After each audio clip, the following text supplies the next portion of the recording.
My 10-year-old daughter, she does this better than I do. Oh, nice. Where are you right now? I'm in Las Vegas now. Oh, beautiful. All right. My former stomping grounds and yes, home. Indeed. Yeah.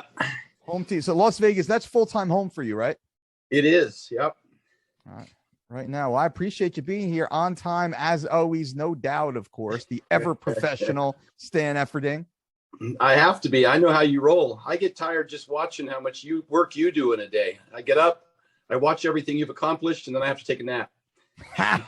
Yeah, I don't know about that. Maybe you should see me around the house, man, chasing I got a 5 and a 7-year-old, so you understand those days. Yep, mine are 8 and 10 right now. 8 and 10. Oh man, so you're just slightly ahead of me. Exact same spread. Yes, indeed. Yep, it's fun. I tell you, it's a journey. I'm amazed how smart they are. That's what always gets me, because I didn't teach them anything. They get it all from those iPhones. Yeah, that's because the co-parent, right, is as some might call them. Yeah, indeed. That's the only way I can keep them out of my hair for long enough to get anything done. Yeah, it's funny, man. You know, they say more is caught than taught, right?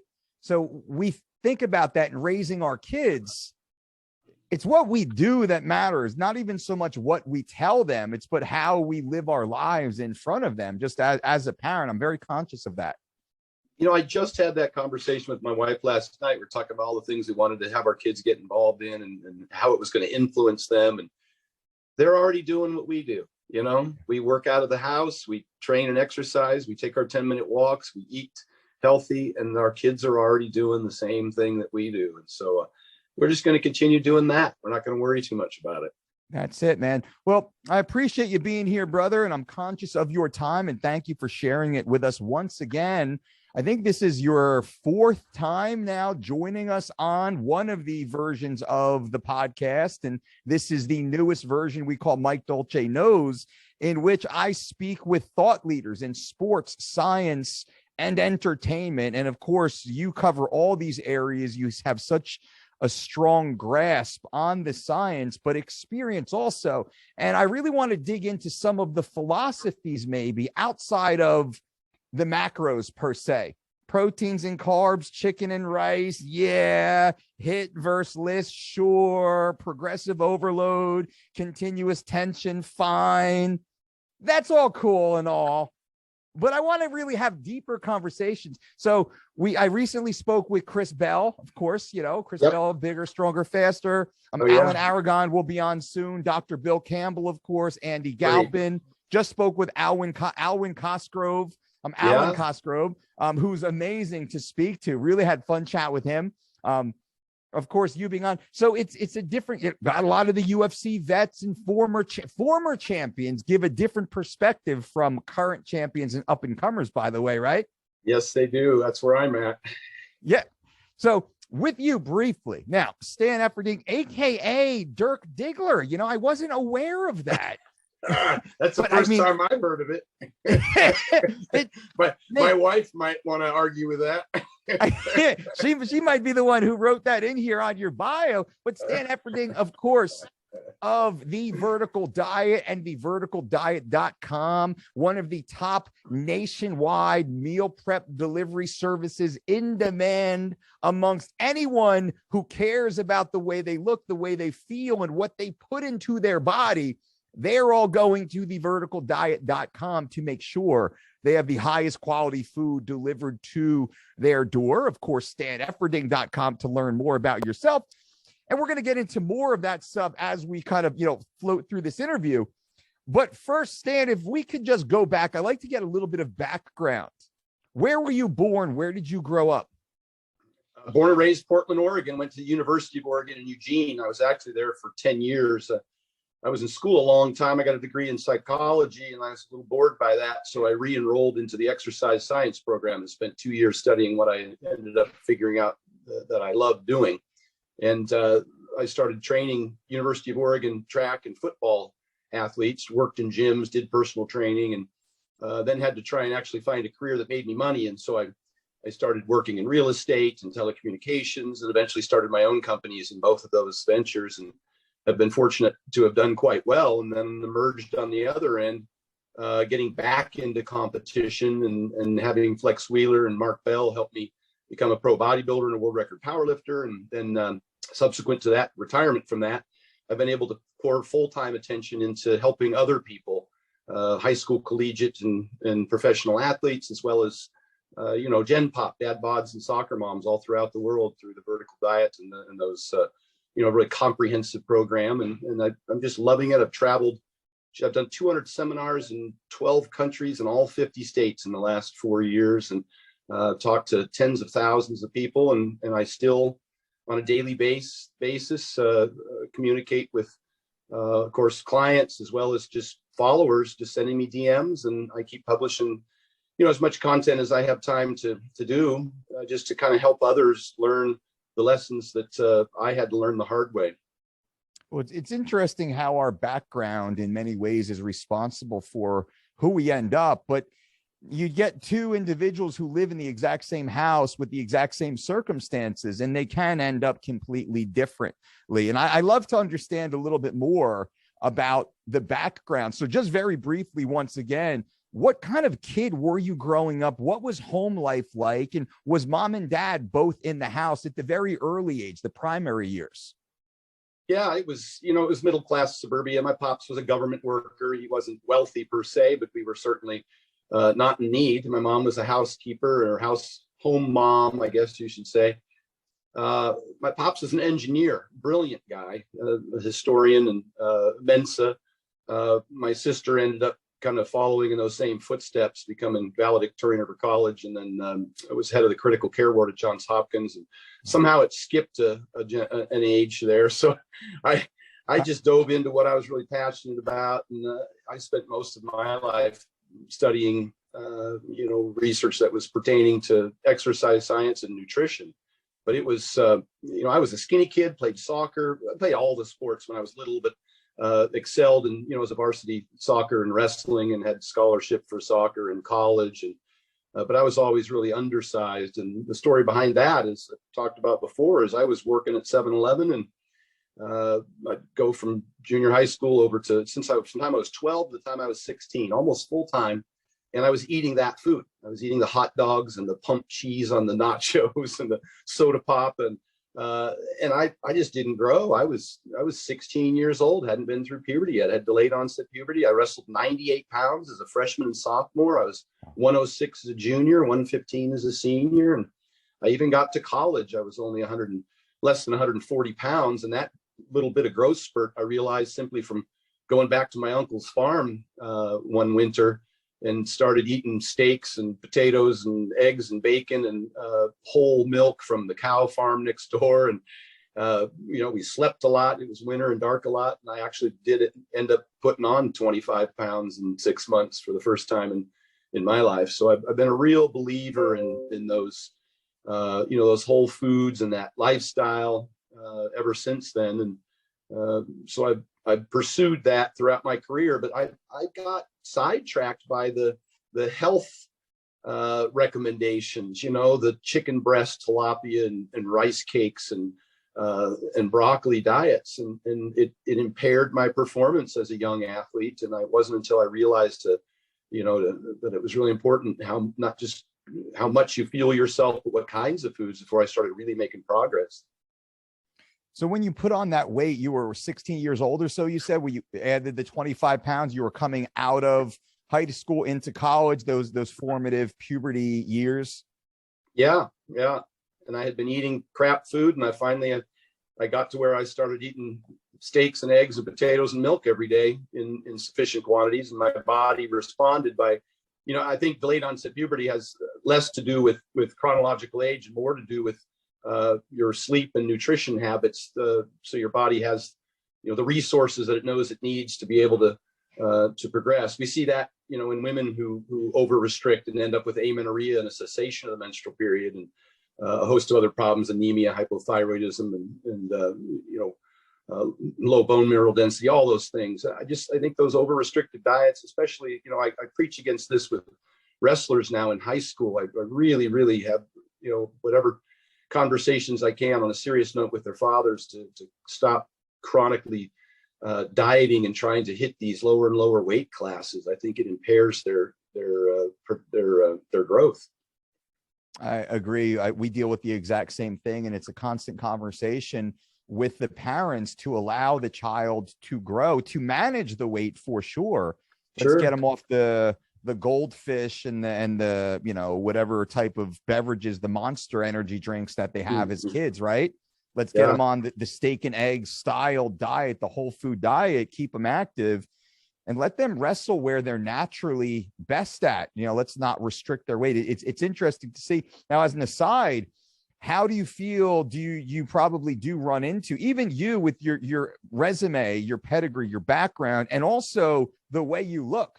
You walk into the room and people are like, damn, look at this dude. It's clear that you wear your, you know, your lifestyle on your sleeve, you know, in a very real way. When you have these conversations, I assume you still get pushback from the parents who are telling you effectively that you're wrong, right? Yeah, I do get that a lot. You know, and I say in my seminars that there's a difference between health and fitness. Fitness being the ability to perform a particular duty or task, and the fitness level required to be a UFC champion or a world's strongest man, or even a 14-year-old gymnast at the Olympics might not necessarily be healthy. But I do believe that the nutrition required to optimize health and fitness is the same. I think that you need obviously sufficient calories and protein, but I think that all those micronutrients that come from those highly bioavailable micronutrient, easy to digest foods that we recommend, you know, we kind of get away from the egg white tilapia over restriction kind of program, and say, you know, it's okay to fill your protein needs with a variety of animal-based protein sources. Keep the yolk in, get some red meat. I just came across an athlete 2 days ago down in Arizona, a 14-year-old girl with anemia who was overtraining on track. And, you know, we've seen it so many times for so many years that these alarm whistles and bells start going off. But we have to, you know, calmly explain to the parents that you know, this has been, you know, something that's very common in the track industry for women in particular for decades. And most recently and most popularly, we saw that with the Nike scandal, with those athletes being over restricted and ending up with shin splints and a whole host of other, you know, hormone problems and hair falling out from hypothyroidism. But it's tragic. And the reason being is to kind of circle back to what you're talking about, is that they were feeding their daughter what they perceived to be a healthy diet, which was insufficient in protein and meats, whole eggs, dairy, all of the things that she needed in order to you know, maintain her menstrual period, her bone density, her joints were starting to hurt because she wasn't recovering from the workouts, and you know, putting in too much repetitive strain with these 45-minute runs every single day on concrete. I mean, the list goes on, but that's the kind of the tragic nature of the whole thing, is that I think folks they misconstrue these longevity recommendations. You know, we call lifespan as opposed to health span. Yeah. And they start feeding people these presumed healthy diets that are insufficient in what it takes to build lean body mass, which is really you know, as Dr. Gabrielle Lyons says, the organ of longevity. It's what we're starting to see. And what's interesting, let's kind of drill down into that a little bit. And I'm curious to get your thoughts. And are you familiar with Dr. David Sinclair? Yeah, I've got a lot of thoughts about Dr. David Sinclair. One thing that's nice about you and I being in the business as long as we've been in it is we have a lot of experience. We're also very patient. We've been through all of this before. And we watched Joe Rogan. We're patient and we're wise. And we know what works for us and for our clients. And we've bumped that up against the science as well. I mean, we're not over here trying to be gurus or spouting, you know, professional opinions. And we understand what the hierarchy of evidence looks like. And we wait for, you know, the randomized controlled trials and you know, the meta-analyses on human outcomes. And that kind of is going to get us to where we want to be on human trials. Yes. And just a side note before you ask the question, because I'm kind of jumping off on this thing with David Sinclair, but and he's representative of so many people in the industry that do the same thing, but I'll talk about what that is. people mention his name to me as an appeal to authority simply because of his credentials, because of his PhD and his association with these, the colleges. But the fact of the matter is you and I are outcome oriented. We look and see, is this working? Do we have evidence of it working on people? And back to the patients issue, I've been watching this going on with not just Dr. David Sinclair, but others, Walter Longo, what is her name, that was on Joe Rogan, that the biochemist, it'll come to me, but they made a lot of claims. And you and I, we've been through it. We've been through the keto phase twice now because we went through it, years and years ago. We've been through a lot of things that we've just patiently watched come and go. And I watched David Sinclair make a presentation on Joe Rogan's show. This is just about one specific issue with respect to metformin some 4 years ago. And he was talking about how great it was, and it's for life extension and all this other stuff. And even Dr. Peter Attia jumped in on the bandwagon. It was, metformin, and this thing's going to make you live longer. And then you wait a year or two and they come back on and they, they're not as excited about it. And they say that, we just don't have any. And then a year later, they're like, oh, well, it causes mitochondrial damage. And now we're finding it might actually cause birth defects, where from the male's perspective, we've taken within 3 months of conception, a whole host of things. A long-term randomized controlled trial in humans showed it doesn't actually lead to life extension. There's just, I'm rambling now because you hit my trigger word, because somebody just recently shot me a what about David Sinclair? And I'm like, well, the research that has come out, the randomized controlled trials have shown that evidence on, and resveratrol as well, on both resveratrol and on what was the other one we were just talking about? The anti-diabetic medication have not shown to provide the benefit, and may even be counterproductive to performance. We know that it impairs the hypertrophy response from training. And we've also seen that in trials, and I posted about this previously, I was going to do a big thing, because a lot of bodybuilders use metformin to supposedly increase insulin sensitivity. They love these insulin mimetics, but really the only way to increase insulin sensitivity is by decreasing glucose absorption. That's not, eat fewer carbs if that's your concern, but don't mess with your mitochondrial function to impair glucose uptake if that's what your goal is. So I don't know, you caught me. I took off on a ramble because I'm so frustrated by all of that, and these guys making these claims, and these claims being perceived to be legitimate because they come up with some random plausible or potential mechanism of action that just doesn't actually manifest itself in human trials. There's no evidence, not one single bit of evidence, that protein restriction, like Dr. Walter Longo would propose. He's even changed his restriction diet to include more leucine and protein. But damn, you got me. I didn't even wait for the question.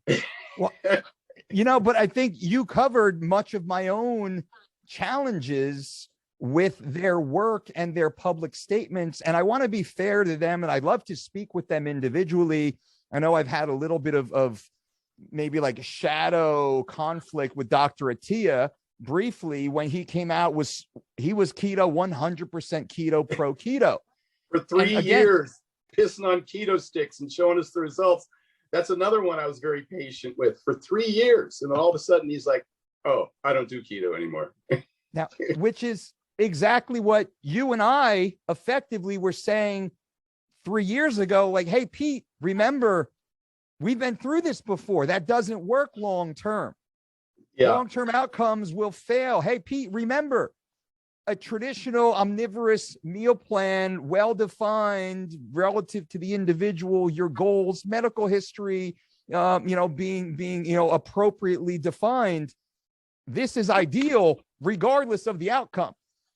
And they were all in. And it's like the appeal to authority. Well, Dolce, you're not a PhD. He is. He actually works with real patients. It's like, yeah, but I always ask, and I spoke with Chris Bell about this with the carnivore MD, Paul Saladino, I believe. Well, I think is full of shit. Unfortunately, I want to speak openly with him. And I'm at the point in my career, Stan, I don't care anymore. Like, I'm going to start on behalf of the population, not worrying about hurting people's feelings if I believe they are intentionally duping the population.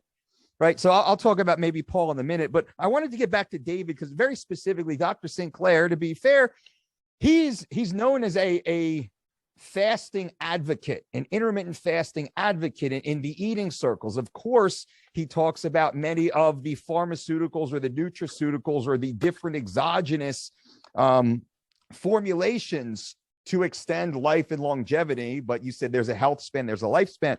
So I would love to get your thoughts on when you think about what Sinclair, who's a tiny man, he's not a big man, he's a small man, he has very low muscle mass. We understand that muscle mass is directly attributed to lifespan, the delayed onset of certain metabolic conditions, the life extension, and just the general utility of having that health span, let's say, built in.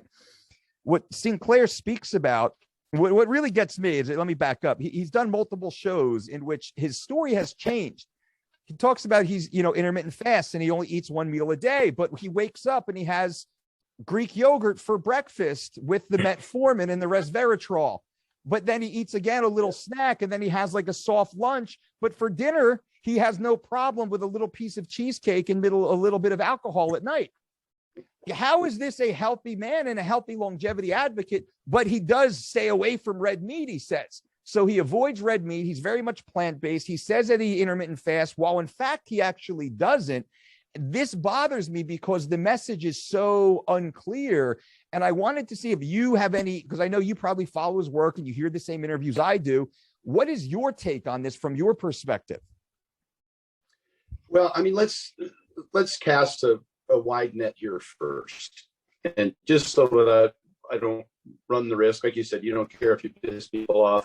I don't care either, but I also don't want people to be discouraged in thinking that these aren't reasonable pathways for those who can comply with them and prefer them. So we know that 95% of health benefits are realized simply by weight loss itself.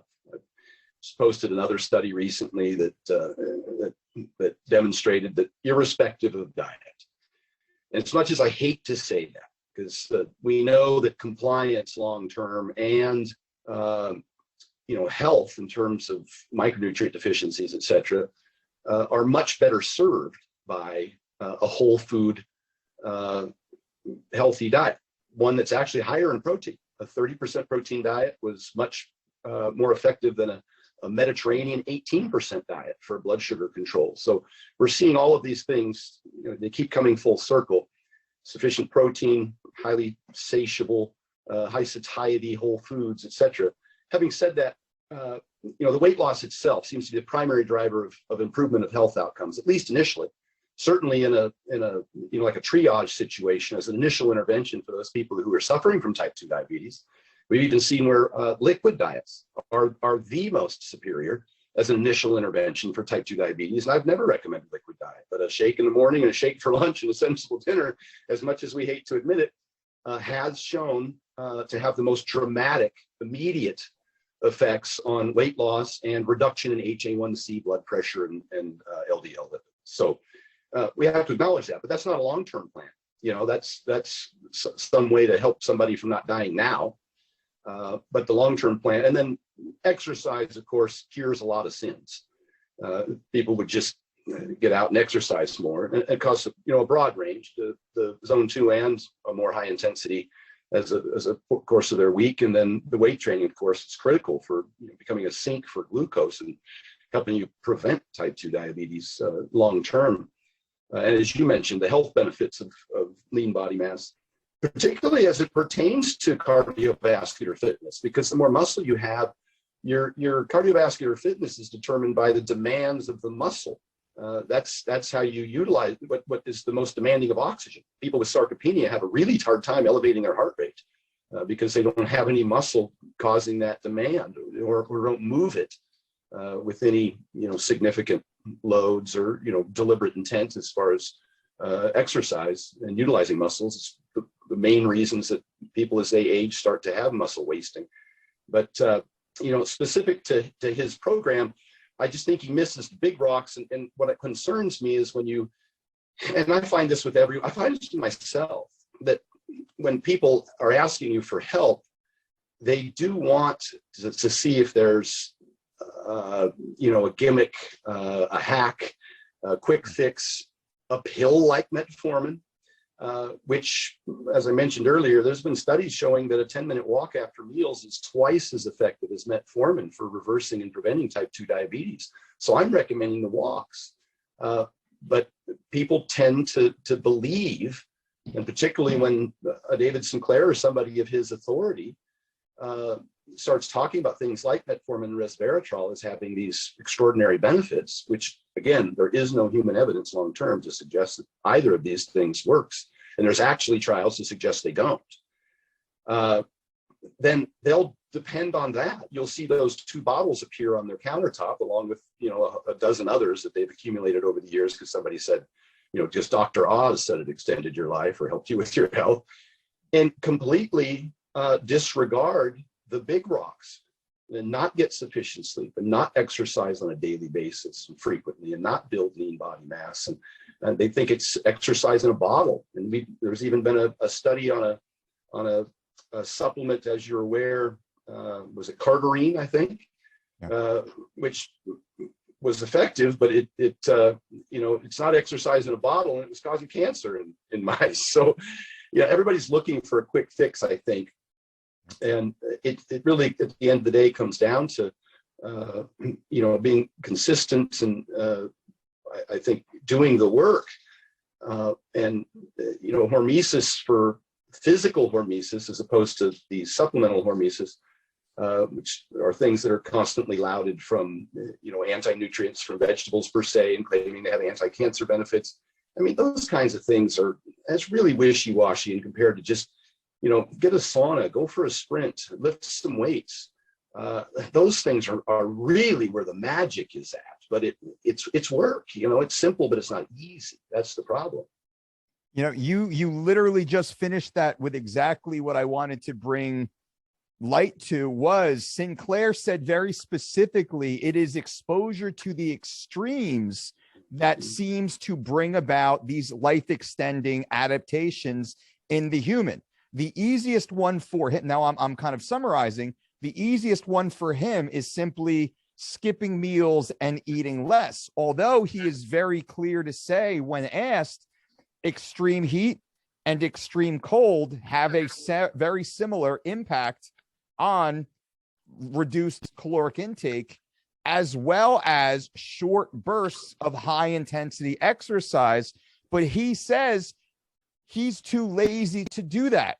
So instead, he sits at his chair and he has this little pedal that he keeps under his desk. So I get my exercise with a little pedal, and then he picks up these little 10-pound weights, and he'll do some arm exercises like my grandma does. No disrespect, activity's good, but at the same time, he dismisses the importance of strength training. He dismisses the importance of high intensity cardiovascular training, as you said. He dismisses the importance of exposure to high heat, like you said, sauna, or cold water immersion, hot, low temperature immersion, and only focuses on the pharmaceuticals or caloric deprivation, which is an internal bias that we have biases as humans, of course, right?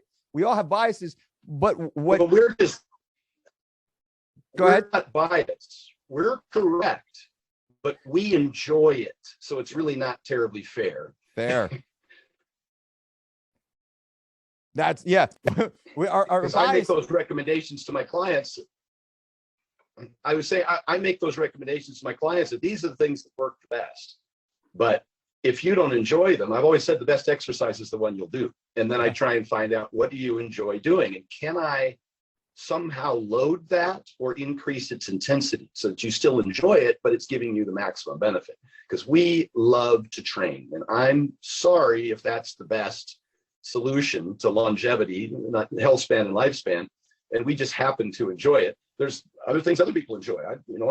People get medical degrees and become attorneys, and I applaud them. I couldn't read. I couldn't do an attorney's curriculum. I had plenty of attorneys in my multifamily property when I was just after college, and I can't imagine that would be your day, and that would be what you do for a living. It's kind of an aside, but I'm just saying is we're fortunate to love it, and I really, really try.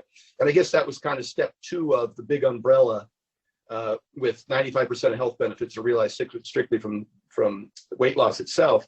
Step 2 is there's many paths to the same destination, and really adherence, or as I say, compliance is the science, and the best science the one to follow. And so I can't disregard keto's potential benefits as it pertains to weight loss for those individuals who can comply, to the ones who feel fine on it. While it's been my experience, the compliance long term has not been good, and the process, at least for someone like me, exercises regularly, involves being tired and having decreased performance.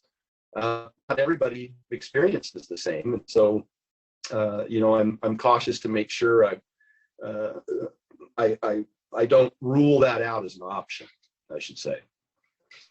Agreed. Now I want to, move this along a little bit, and let's briefly talk about the calorie in versus calorie out equation, which is one of the more common arguments right now in nutrition. It seems that keto has kind of faded away, as we knew that it would, and the carnivore is peripherally floating, but it's mostly carnivore now. It's carnivore plus some plant-based foods, right? So it's an omnivorous meal plan. Like, they're omnivores, they just need a hashtag to put next to their name. That's fine. And Chris Bell and I had a great conversation on that.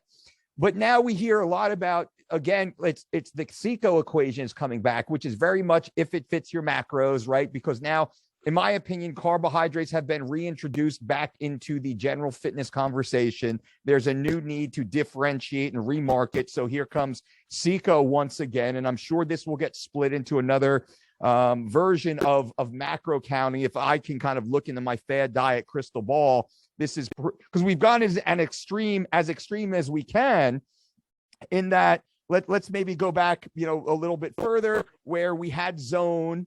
And Zone was a macro-based program. Then we went to Paleo, which was kind of a more exclusive hybrid of what Zone was. Then we had kind of Keto, which took even more of the carbs away from what Paleo once was. Then Carnivore became more exclusionary once again. Then intermittent fasting was even more exclusionary, like removal, all the way down until now. There's nothing left to remove. Therefore, we have to start putting things back in as a point of differentiation. Carbs are coming back in. And now the CICO equation, just through our, observation, seems to be more common in conversations, podcasts, YouTube channels talking about CICO. We've always stood on the line of don't count calories, make calories count, in that the quality of the foods you consume should be the priority. And then we can find out what total caloric intake and the proper macronutrient ratio suits you today. Because as I am today is different than as I am 6 months from now when I'm wrestling, let's say, or when I'm doing a strength competition, or when I'm just trying to get summer shredded, right? My macros will change over time, but the quality of the foods I consume, it's basically the same shopping list, Stan. It's just the way I allocate those specific ingredients. So what are your thoughts on CICO, which includes artificial sugars and sweeteners and all the additives, right? Like a Greg Doucette style. He's very popular for all the synthetics, unfortunately, using that platform. I think that hurts the population. Or you swing the other way and it's quality, micronutrient, phytochemical based first as the foundation, and then backing into the macros and the calories from there. I mean, I'm loading the question because I think I know where you're going to go with it. I know what your meal plan looks like. Divide into, I'll say this is. Oh, and Stan, we lost you there for a moment, so I'm sure you will come back in. And everybody watching right now, poof, there goes Stan. He fell out. I think his internet reception was getting a little bit. There he is, coming back into the conversation. There he is. Okay, boom, there we go. Right back. Hey, this is kind of where I have to give some credit to even Paul Saladino, who's has really gone off the deep end in terms of calling vegetables poison. But when I went on his podcast a couple of years ago, he was strictly carnivore and wouldn't do any carbohydrates whatsoever.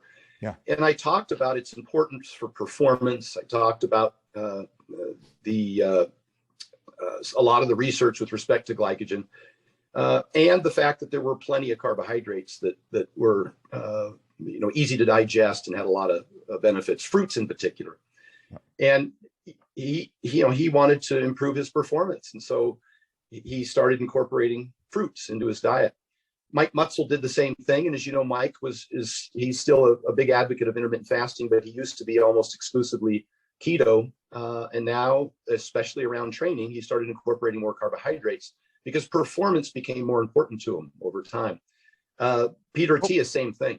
If I can stop you or just ask you, performance as compared to non-performance, or performance as compared to a polarizing ideology? Because isn't performance always the goal? Like, full athletic expression is a term that we use. As a human, why should we ever neglect our ability to perform athletically? And whatever that might be to you or I, well, that changes in time. Yeah. This is where I think this is where it kind of goes off, the crazies kind of come into the conversation. Well, and that's where my challenge was, because I've always, for 30 plus years as a competitor, measured strength and power and hypertrophy and the quality of the workouts and the constant progression and the overload. And so it took me a while to understand that their priority was longevity, with, I think, kind of a blinded somewhat to the value of that lean body mass, as I mentioned, in terms of its benefits for longevity. Yeah. They were just looking mostly at I think minimizing the amount of work the body had to do, which was a lot of these things do, the fasting and just giving the body a rest. And I don't think that's any way to proceed into a health span, a long health span. I believe just the opposite, the hormetic effect of training, that you need to continually challenge your body, and at the highest level possible at every given age, so that it recedes or declines at the most gradual pace. And this is where Peter Attia is now, where he was so firmly keto for so long, well, just for a few years. He felt as though that contributed to his ultra marathon type of work, his ultra distance work, which I think he felt was a longevity pursuit.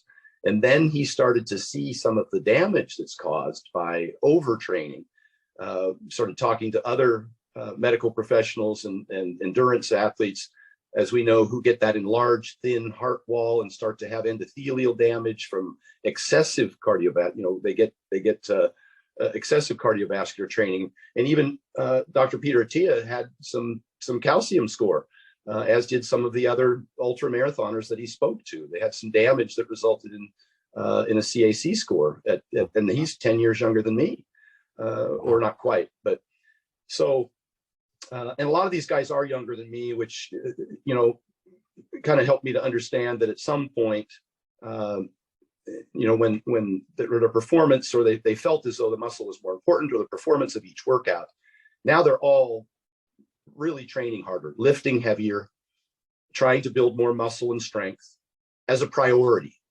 And then, even though we see that the VO2 max is hugely important, as mentioned earlier, it's important based on the muscle's ability to utilize, to demand a high oxygen level from the body. So all those guys are now coming. The only one who's a holdout, and he's just a freak, is Dr. Sean Baker, who's, he's what would you say? I mean, he's just a genetic freak, and he's been a fantastic world-class athlete all his life. Having said that, even his recommendations, again, this is a triage, right? This is people who come to you and they've got all sorts of issues. and just getting them off of ultra processed foods and overconsumption and lack of exercise, and just giving them some hope. Yeah. There's many paths to the same destination again. He's helped a lot of people. And we all have testimonials. I understand that. And that doesn't make our recommendations, right for everyone. What works for me might not work for you. What works for most people might not work for everyone. And so there are some shortcomings there. And I was on Mark Bell's podcast with Dr. Sean Baker recently. And, we have a difference of opinion on a variety of foods that I feel like should be included.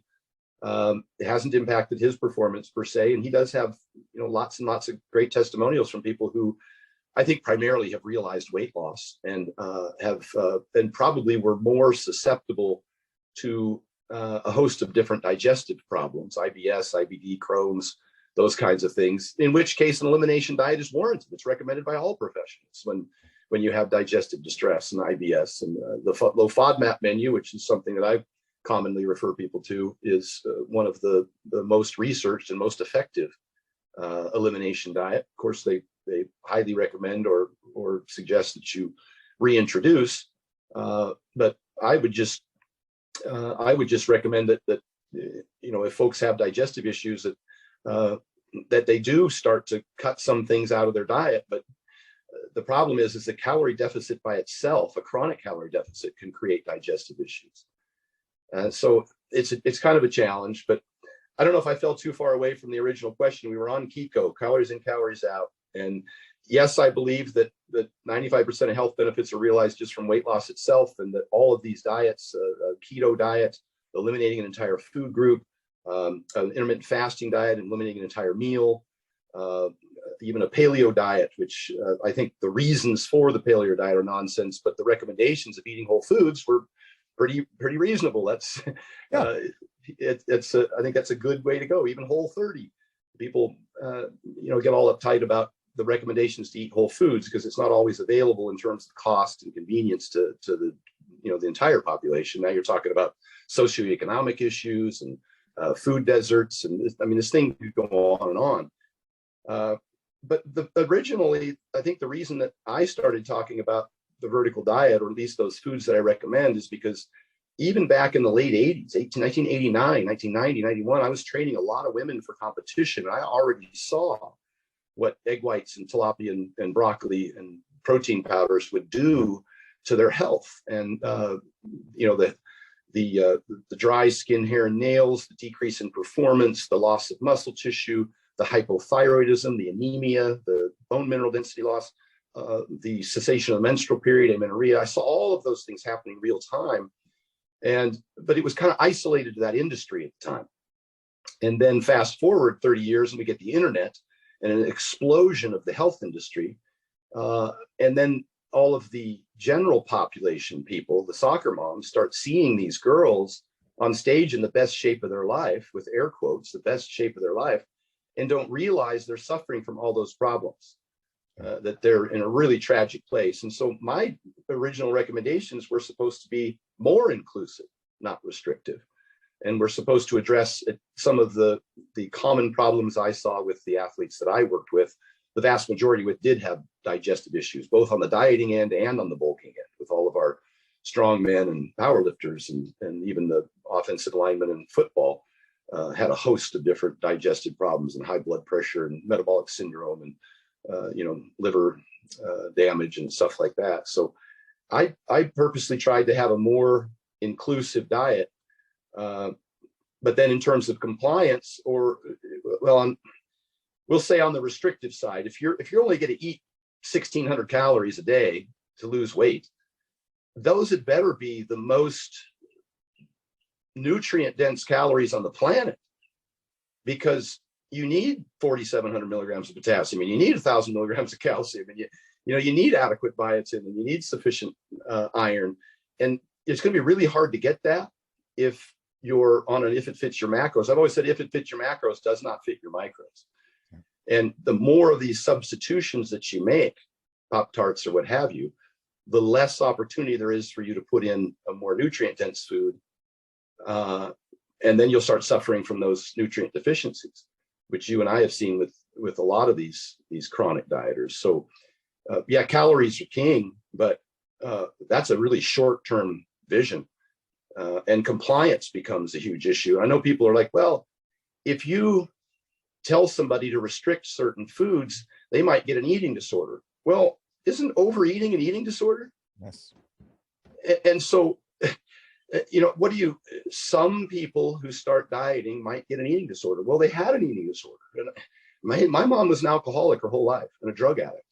And I understand disorders. I understand that there's a psychology involved in this. And some people, for food isn't just about hunger. It's about stress. It's about trauma, addiction. There's a whole host of different reasons why people overeat or have challenges with food. Well, we need to address that. But what I found is that some people can't handle just one cookie.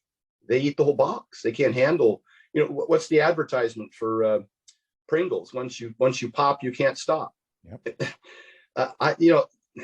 Eat one. I've had many clients tell me I can't eat just one. And I ask the question, are you able to eat small amounts of your favorite food? Would that help prevent you from binging? And they're like, oh no, if it's in the house, I'm devouring all of it. Yep. And so you kind of got to address both of those problems. Are you going to get sufficient micronutrients in a if it fits your macros diet? Are you going to be satiated so you can adhere to it long term? And will it cause you to binge? It'll cause, restriction might cause some people to get an eating disorder, but including small amounts might cause others to binge. So there is no, you can't just say one way is better than the other. The individual has to be addressed in this. And as far as long-term success goes, the kind of diets that we recommend are really high satiety diets. And they're a lifestyle that people can sustain. They're not restrictive. They might be selective, and we're certainly interested in portion control. But the psychology of the whole thing, you can't just put your finger on one thing. So if you tell them not to eat cookies, then they're gonna implode. That's not the case with all the dieters. And I do believe not to blame at all that overeating is an eating disorder. I agree. What we've found through our own internal research is the average person that comes to us, they eat the same 2 breakfasts 80+% of the time, the same 2 lunches, the same 3 dinners rotated throughout their week. So the thought of variety as being the barrier to entry into a healthy eating program is a falsehood. They simply want the appearance of variety when in fact they eat the same bowl of cereal every day, or the bagel and cream cheese. They have the same sandwich and French fries at the local cafe near their office. They have a pizza, they have a pasta, they have some sort of, fried chicken dish maybe at home, rotated through consistently. And every person I've ever said that to, they go, holy shit, you're right. What did you eat last week? It's usually the same 3 dinners rotated one way or another, the same 2 lunches, same 2 breakfasts. So when we took a deep dive and we really looked at this, what we found was when you focus on high net nutrient foods from whatever category you want, well, satiety is already baked into the cake. Yep. Micros and phytos are already baked into the cake. Yep. But when we do look towards total caloric restriction, well, what we found was you eat less total calories simply because you're satisfied by the foods that you eat. You're optimizing your micronutrient intake, your phytochemical intake. So you're ticking all the boxes of what you actually need at a lower total caloric ceiling. When you do eat those hyper palatable foods, as you said, the Pringles and the Lay's potato chips and all the others with the very precise ratio of sodium to fat or sodium to sugar or fat to sugar, because these are clearly calculated ratios that the big food companies well understand and spend hundreds of millions of dollars in R&D to perfect these ratios and the palatability and the sound of the crunch. These are orchestrated to ensure you will eat more. Recent study shows that one bite of a hyperpalatable food will lead to a 163% increase in total calories consumed in that meal. That's simply because you've eaten these foods that have low net nutrient value, and there's a chemical addictive component to that that leads people off path. So for anyone listening right now, you will not die because you're eating healthy foods. But to your point, Stan, it's not boiled chicken and baked tilapia and dry oatmeal. My goodness, like that is horrible to me. And I've had, too many sad stories of young fitness women get totally abused by their prep coach. I had one story, just as an aside. This coach had these beautiful women eating oatmeal raw because they weren't allowed to have water.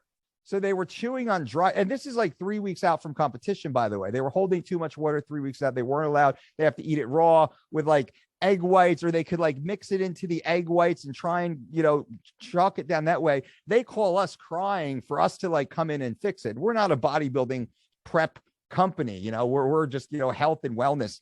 Anyway, that's kind of an aside. Now, I just wanted to fast forward now. I'm very conscious of your time here, Stan, and thank you. But I wanted to talk more about the verticaldiet.com and your nationwide meal delivery. Now, I've watched this grow to the monster that it is now over the years.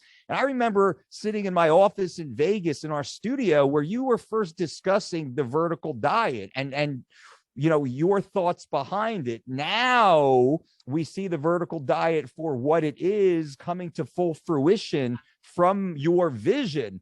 Now it's this meal delivery company, and Stan just jumped out again. Unfortunately, his Wi-Fi seems to be off, but the vertical diet now is a nationwide meal delivery company. You can go to the verticaldiet.com. You can see what Stan has, what he offers. But Stan, I just kind of was telling the audience more about what the concept is, but I want to hear in your own words, what is it specifically for the person at home right now? They go to the verticaldiet.com. What should their expectations be? Well, I'll say first and foremost, it's convenient and it tastes good. I'm not claiming it's magic. It doesn't cure cancer. It won't prevent COVID. I said the same thing when I made my claim that, what did I say? Shakes are for fakes, eat steaks. It's not an indictment on shakes. It's just that Whole Foods is a priority, and everybody that comes to me, starting out a new program is like, what supplement should I take? Yeah. You should start with Whole Foods. And then if you miss a meal, or if a meal's inadequate in protein, maybe use a supplement for convenience or because it tastes good. It's not what you lead with. I say the same thing about my meal prep company. I created it for convenience. Compliance is the science. And I've been meal prepping since I was in college. I didn't have books in my backpack. I had food in my backpack. I had to eat every 3 hours. I was 140 pounds, for Christ's sake. So, and all my life and all my traveling, I've told people, and I've done tons of videos on it. I still travel a lot, as mentioned. I've been in 12 countries in all 50 states. I've been on an airplane almost every weekend for years. I take my own food, whether I make it myself and put it into Tupperware and freeze it and then have to pull it out the next morning. The thermos was life-changing for me. I don't sell them. I don't make any money on them. They're $20 on Amazon. When I was able to switch from a plastic Tupperware container to a double insulated thermos so I could keep a hot meal in for 12, 14 hours, that really extended the convenience and compliance of my travel schedule. And even when I'm home, I make breakfast. I pop 2 meals into thermoses and put them on my kitchen counter. And now if I've got to go pick up the kids and I got to run them to gymnastics or MMA class or something, I'm equipped. I got food. I take it to the playground. And if they're hungry, I hand them that. I don't get candy bars after school with the little cart that people roll out there and sell junk food. I'm like, nope, I got food right here for you. Yep. So it's convenient and it tastes good. And I've always been a meal prep guy. And so I thought, let me have a meal prep company. Secondly, I've always had digestive issues pertaining to seed oils, and I've been very vocal about that. And I can't put my finger, and I've said, it's poison to me. I've said I'm biased. My video clearly says I'm biased. They're poison to me, as peanuts are to some people, as shellfish are to some people. Everybody, even somebody who's got celiac disease can't eat gluten. That doesn't mean everybody can't eat them. And look, if you want to eat seed oils, eat seed oils. I don't recommend it. They make me sick. I'm allergic to them. And I don't think that they're a value add. I think 70% of the seed oils we consume are in ultra processed, highly palatable foods. As we just spent an hour talking about how that's the primary cause of obesity in our country. So I would never recommend one. Even Andy Galpin, who's very science-based, was not willing to concede that they were bad for you necessarily. He said, but I never recommend them in a diet. Like, well, there you have it. You know, I thought the most compelling argument against them was from Alan Flanagan, who's a seed oil apologist. He's certainly a brilliant guy, but when he was having that debate with Tucker Goodrich on Mark Bell's show about seed oils specifically, I thought Alan made the most damning indictment of them, and that's when he said that the vast majority of seed oils that we consume, 70% of them, are in hyperpalatable, ultra-processed foods. So just to repeat that. So I eliminated seed oils from all of my meals, all my vertical diet meals. I do have a comfort menu that was designed for Medicaid patients that is a more cost-effective menu plan, and it does have some seed oils in some of the ingredients that we purchase for preservation. But the vertical diet meals in particular, there's no seed oils. We don't, and it's hard to do because most people, I've said this before, when you go to a restaurant like like an IHOP or something, or a Denny's, and you ask for eggs, I mean, you just want something as simple as scrambled eggs. Well, they ladle them out of a bucket that's adulterated with, it can be 20, 30% seed oils. You know, it's for a preservative, and it's obviously for to cut them to make them more affordable, make them cheaper, obviously, because now you're not getting an actual egg, you're getting 20% seed oil, which is just dirt cheap. So I would get sick. I would eat those, and I get gastric distress really bad. And I could never figure it out for the longest time. Fortunately for me, I cooked a lot of my meals at home because I was a bodybuilder and I was really, in tune with what I was eating. So I only had this problem periodically, particularly when I was bulking for powerlifting. So I don't put any seed oils. And then the vast majority of my meals are low FODMAP. They are low gas, fermentable oligomonosaccharides and polyols. We've covered that extensively previously. And so I made those because I eat. And that's what I sell. If you want to add some variety to your own meal plan and use that as the foundation, that's great. But that's the kind of the foundation of the vertical diet. Some people, go to other providers and get vegan meals, or they get keto meals because that's their diet plan. Well, mine is no seed oils and low FODMAP, and generally high protein. And a lot of the meals have a 2-to-1 protein to fat ratio because that's what I want my athletes to eat, particularly those who have weight concerns.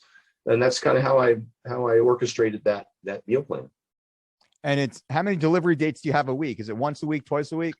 Yeah, we ship out once a week. We ship out every Sunday and Monday, and get foods to people generally by Thursday or Friday of that same week, nationwide. Gotcha. And it's, I see you pretty much remind everybody via your Instagram of when they should be ordering based upon the region in their country or the region that they live, right? Yeah, that's at theverticaldiet.com. There's a map that'll show you if you live in Florida.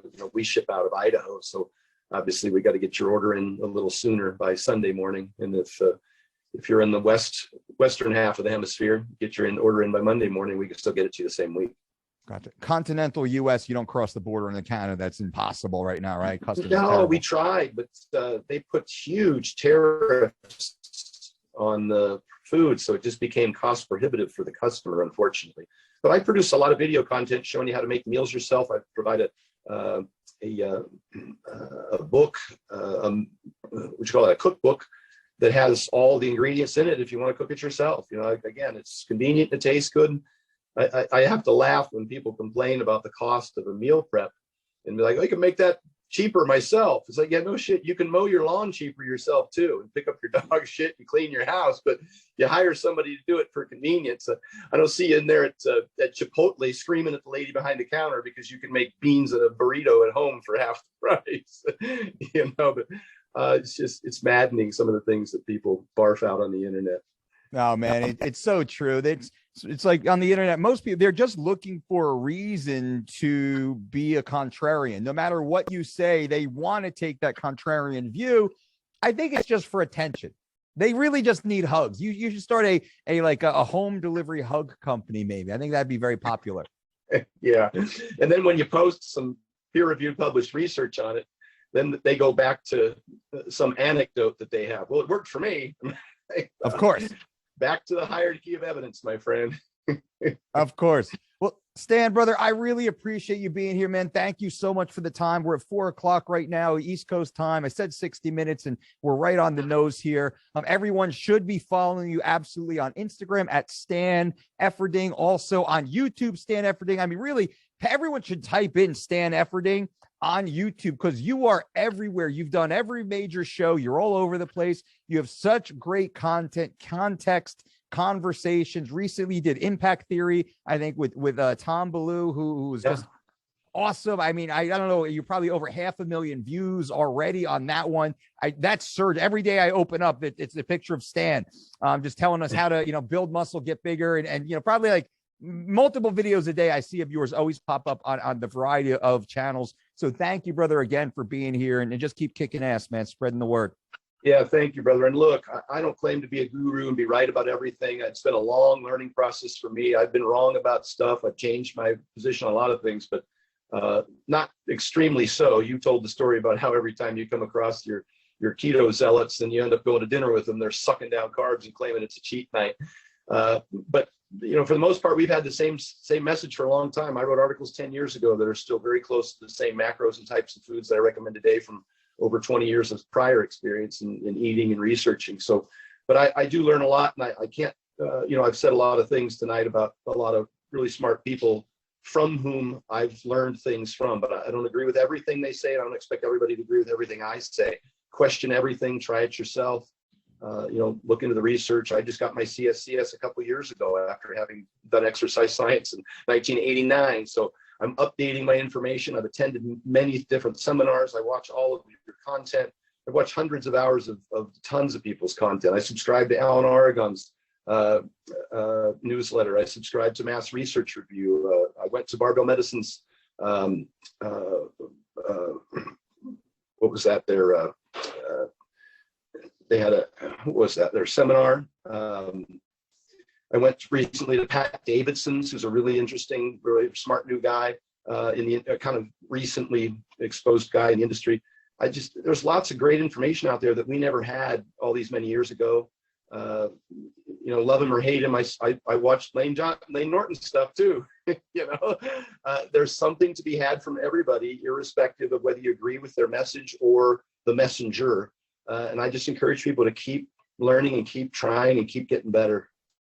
That's it. And just keep your mind open. And for those out there, those listening, and you said it in the very beginning of the show, Stan, that we've been around a long time, long enough to sit back and watch, sit back and listen, right?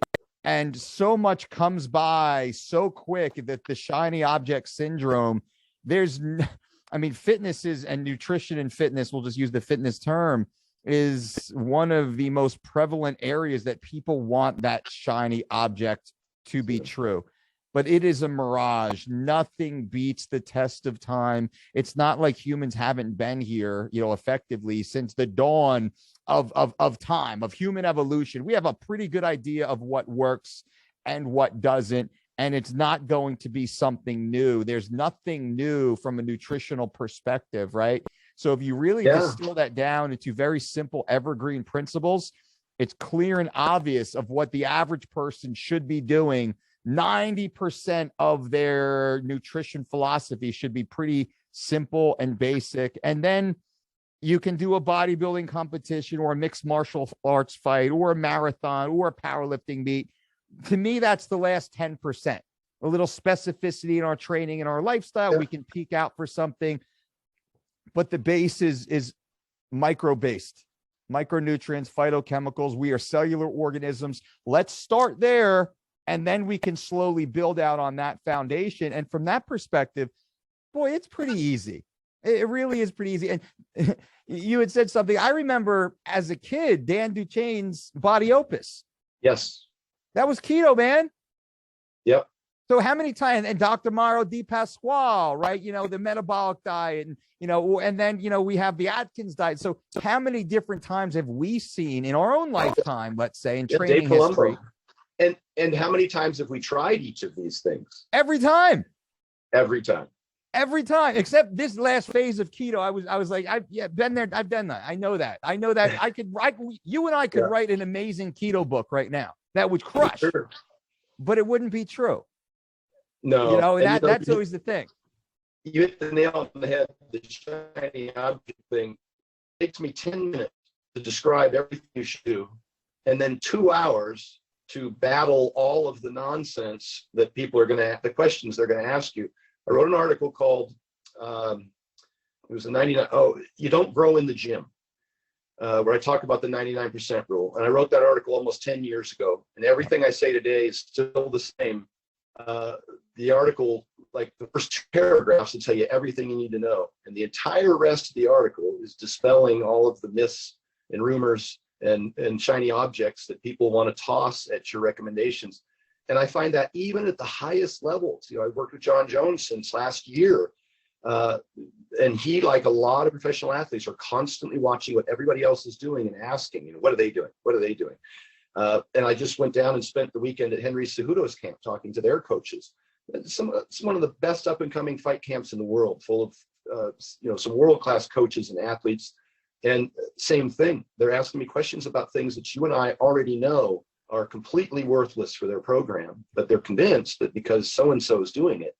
And then I've got to go into this long explanation and provide them tons of research, reference other professionals, and get, just to unsell things that they're doing that are really a waste of their time, and don't give them the return on the investment as things that, the things that really work that are, they might consider to be somewhat dated or boring, but that's what works. And I think that just one word as we conclude on Louis Simmons, because he was right about a lot of stuff. Yep. And now as I look back at my career, and I never knew Louis, and I reflect a lot, like you said. Now, after the fact, I reflect a lot on what worked, what didn't, mistakes I made, if I knew then what I know now. And I see a lot of those foundational principles about, a high stimulus to fatigue ratio, about, like you said, a high nutrient to calorie ratio, a high protein to calorie ratio. Those are the fundamentals apply across the board to everyone in every sport, and I'm not even just with athletes, for Gen Pop too. And they're really simple, and you and I could scratch it out on one piece of note paper, tear it off and hand it to them, and that's all they need to know. But they're going to spend an inordinate amount of time trying to sift through all of the shiny objects.